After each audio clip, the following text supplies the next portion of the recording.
Seriously इस बात को उठाते हैं कि जी बोलने की आज़ादी होनी चाहिए। और ये लोग अगर पहुंच जाते हैं संसद में, एक बार मान लीजिए सारी चीज़ें हो गई, फास्ट फॉरवर्ड कीजिए, चीज़ें चली गई और ये लोग संसद में पहुंच गए, मेडल वापस कर दें, चाहे ये फंड वापस कर दें, चाहे ये नौकरी छोड़ दें, चाहे ये नेता बन जाए। जो आरोप लगा रहे हैं लगातार डिससेटिस्फैक्शन दिखा रहे हैं, जांच जो है वो सही दिशा में आगे देखिए होता है क्या। नमस्कार दोस्तों। तो देखा दोस्तों, सुधीर चौधरी का कल ब्लैक एंड व्हाइट के अंदर ब्लैक एंड व्हाइट बात कहना कितना ट्रोल किया जा रहा है, कितनी ज्ञान बांटी जा रही है। तो ये उन लोगों की समस्या है जो ये बोलते हैं कि बोलने की आज़ादी नहीं है। तो बोलने की आज़ादी समझ लीजिए किस तरीके की चाहिए। इस तरीके की बोलने की आज़ादी किसी को पसंद नहीं है, तो फिर उनको भी ये सोचना चाहिए। तो अब इससे उस खोखले बयान को, उस खोखली सोच को आप समझ लीजिए कि कितने सीरियसली इस बात को उठाते हैं कि जी बोलने की आज़ादी होनी चाहिए। पहली बात, इन खिलाड़ियों को अपने ये सारे मेडल्स सरकार को वापस लौटा देने चाहिए। दूसरा, ये सरकार द्वारा पुरस्कार के रूप में दी गई सरकारी नौकरियों से इस्तीफा दे सकते हैं, उन नौकरियों से जो इन्हें देश के लिए मेडल जीतने के बाद इसी सरकार के जरिए मिली थी। क्योंकि यह कैसे होगा कि आपने अपना मेडल तो त्याग दिया, लेकिन आप नौकरी सरकार की ही करते रहेंगे। बात तो सही है। सभा चुनाव भी अगले साल होने वाले हैं, इसलिए चुनाव लड़कर भी ये खिलाड़ी क्या कहना क्या चाह रहे हैं भैया। और जिस नए संसद भवन के बाहर ये प्रदर्शन कर रहे थे, उस चुनाव जीतकर उसी नए संसद भवन में जाकर उसी सरकार के सामने जाकर बैठ सकते हैं, अपनी मांगे मनवा सकते हैं एक सांसद के तौर पर। क्या कहना क्या चाह रहे हैं भैया।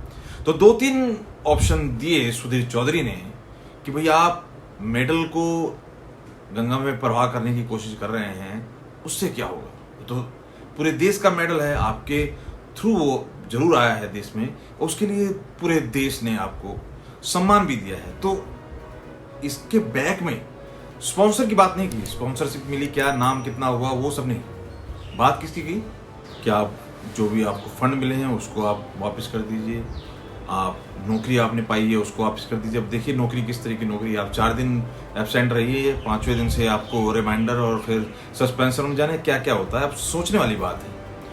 जो तीसरा और सबसे महत्वपूर्ण ऑप्शन जो दिया उन्होंने कि भाई आप नेतागिरी में आ जाइए, आप उस संसद में पहुंच जाइए, उनके सामने बैठ जाइए और कर लीजिए जो करना है।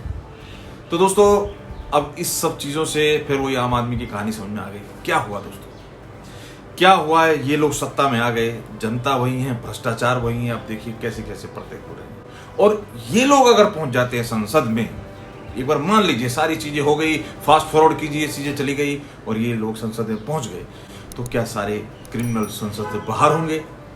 क्या ये खुद से सबको पकड़ के बाहर करेंगे?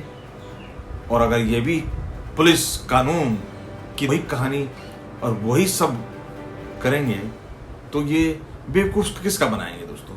ये संसद में पहुंच जाएंगे जनता के सहारे, लेकिन और उससे पहले इनके हमदर्दों की भी एक फहरिस्त है दोस्तों, देख लीजिए। और ये हमदर्द किस तरीके के हमदर्द हैं, तो वही इनकी फहरिस्त देखिए दोस्तों। और ये फहरिस्त बता रही है और इस तरीके का इनका मैनिपुलेशन बता रहा है कि ये बार बार लोगों को आईना दिखाने की कोशिश कर रहे हैं, हम जनता को, कि तुम लोग क्यों नहीं उठ रहे हो, तुम लोग क्यों नहीं साथ दे रहे हो।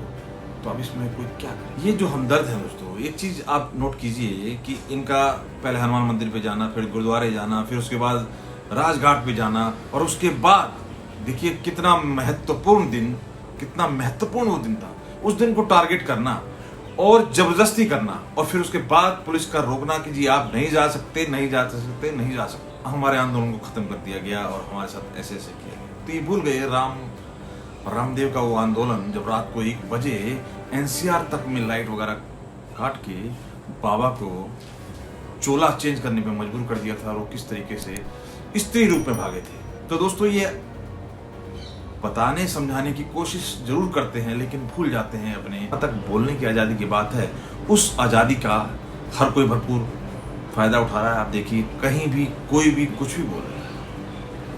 आज जिस तरीके सोशल मीडिया के ऊपर आपको ज्ञान बांटते हुए दिखाई देंगे, इतना तो राजीव गांधी तक के टाइम में नहीं था, इंदिरा गांधी की तो बात ही छोड़ दी। तो ये सारी चीजें सोचने और समझने पे मजबूर करती हैं कि आखिर ये चाहते क्या।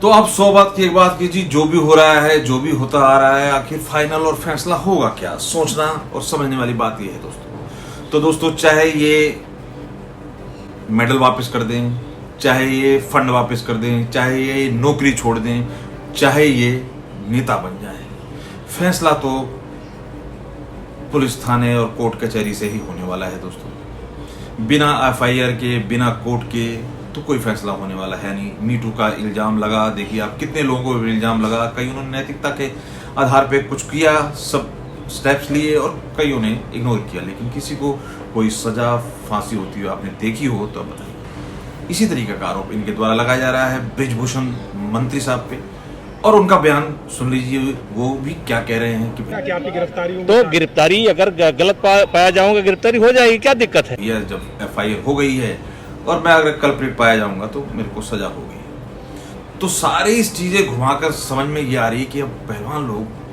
अब ये पहलवान या तो ये राजनीति का शिकार हो गए हैं, क्योंकि अब रास्ता इन्हें नजर आ नहीं रहा है। क्योंकि खेलने का एक टाइम लिमिटेड होता है, आप समझ सकते हैं, ये 2 साल 4 साल 5 साल और खेल सकते थे, लेकिन राजनीति का कैरियर बहुत लंबा होता है। तो अब ऑप्शन भी इनके पास राजनीति का ही बचता है, और यही कुछ अब तक बोला जा रहा है इनके विरोधी द्वारा। अब आप क्या राय रखते हैं दोस्तों, बताइए। धन्यवाद।